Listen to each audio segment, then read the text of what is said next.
নমস্কার বন্ধুরা, আজ একটা রান্নার ভিডিও নিয়ে আমি হাজির।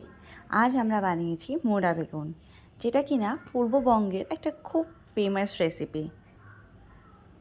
এই রেসিপিটা বানানোর জন্য প্রথমে আড় মাছ বা বোয়াল মাছের মাথাটাকে ভালো করে ভেজে নিতে হবে। বেগুনটাকে ছোট ছোট করে ভাজতে হবে।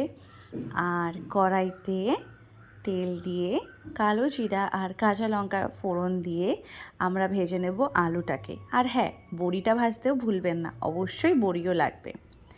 এবার আমরা এতে দিয়ে দেব একে একে শুকনো লঙ্কা গুঁড়ো।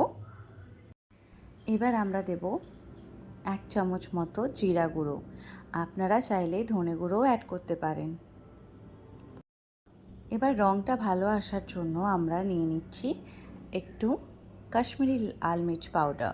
শুকনো লঙ্কা গুঁড়োটা আপনারা নিজেদের পছন্দ স্বাদ অনুযায়ী দেবেন।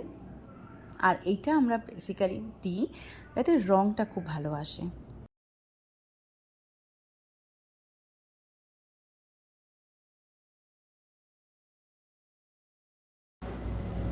স্বাদ মতো নুন দিয়ে দিলাম। প্রথমে আমরা অল্প করেই দেব যাতে নুনের ব্যালেন্সটা অ্যাডজাস্ট থাকে। এবার ভালো করে জিনিসটা কষাবো যতক্ষণ না চারপাশ থেকে তেলটা ছেড়ে আসছে। এবার কিছু কাঁচা লঙ্কা আমরা চিড়ে রেখেছিলাম, সেই চেরা কাঁচা লঙ্কাটাকে আমরা দিয়ে দিলাম এতে, দিয়ে আবার ভালো করে ওটাকে মেশাবো। মশলাটা যেন না লেগে যায় তার জন্য আমরা সামান্য করে জলও মেশাতে থাকবো। আমাদের মশলাটা ভালো করে কষে এসেছে, তাই এবার মাছের মাথাটাকে এর সাথে মিশিয়ে দিলাম।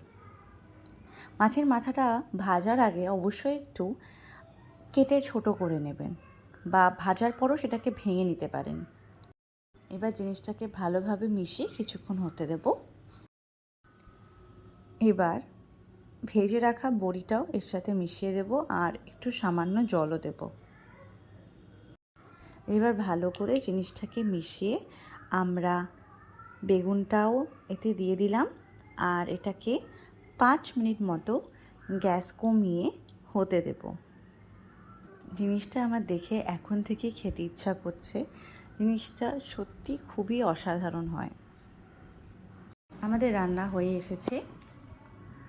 নামানোর আগে একবার নুনটা চেখে নেবেন যেন নুনটা ঠিকঠাক থাকে। আর হ্যাঁ, খুব বেশি জল এটা দেবেন না, এটা মাখা মাখা হয়।